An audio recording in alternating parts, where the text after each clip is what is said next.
Hello, I'm Kathy Jameson, the Proposition Lady, and I'm here to help you understand the state propositions on your 2024 California election ballot. Today I'm going to talk about Prop 2, which authorizes the purchase of $10 billion in bonds for public school and community college facilities. Prop 2 funds the repair, upgrade, and construction of facilities at K-12 public schools, community colleges, and career technical education programs. We've got two $10 billion bonds on the ballot this year, Prop 2 for schools and Prop 4 for climate. At first glance, it might be easy to dismiss both and vote no based on the sheer size of the bonds. But as always, I encourage you to consider all the pros and cons carefully before deciding how to vote. For the full picture of our existing debt obligations, please check out the video I released last week called Bond Financing in California. After passing Prop 1 in March, which authorized $6.4 billion in bonds for housing and mental health, California has roughly $80 billion in outstanding debt and $35 billion in unsold bonds. We pay around $8 billion per year in interest, or around 3% of general fund expenditures. The Legislative Analyst's Office says that California's debt obligations have been decreasing in recent years. Should we add another $10 billion to that total? Let's take a look at what we'd get for the money. Prop 2 includes $3 billion for new construction of school facilities,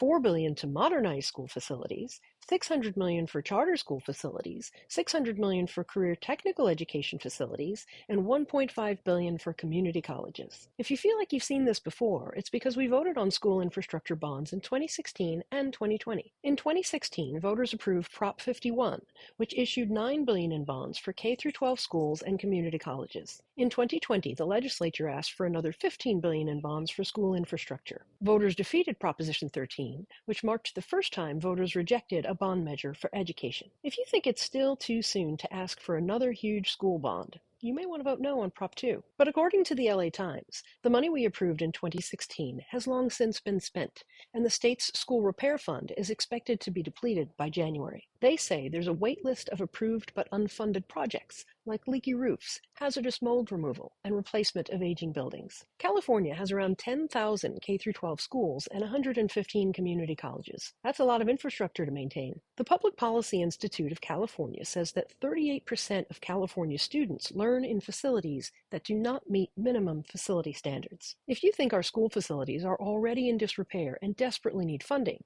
you may want to vote yes on Prop 2. The state usually splits the cost of educational facilities with local districts. That's why you see both state and local school bond measures. Districts are expected to raise their own funds through local bond measures, then apply to the state for matching funds. This leads to criticism that the process favors wealthier districts.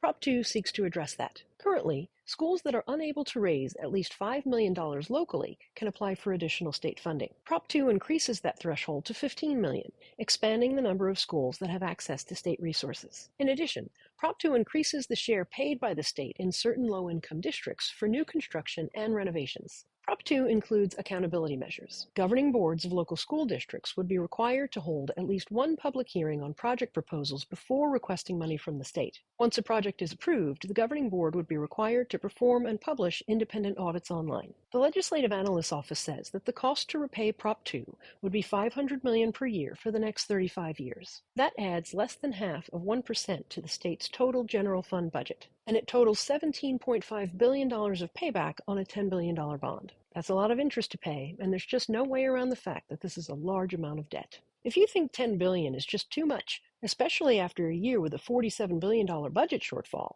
you may want to vote no on Prop 2. But if you think our schools are failing California children, particularly those in low-income areas, you may see no choice but to make that investment and vote yes. When we follow the money, we see that as of mid-September, around $2.5 million has been raised in support of Prop 2. This is mainly coming from education consultants and construction companies, both of which would profit from the passage of Prop 2. No money has been raised in opposition. If this difference holds up through the election, you can expect to see more ads supporting Prop 2 than opposing it. Sometimes you can be swayed by the mere exposure to advertisements, so just remember that one side has more money than the other, and consider all the pros and cons of Prop 2 before making a decision. Proposition 2 could have a large and positive impact on California's schools and community colleges. But $10 billion is a lot of money to borrow. I'm Kathy Jameson, the Proposition Lady, and I appreciate you being here with me today. See you soon, California voters. Bye now!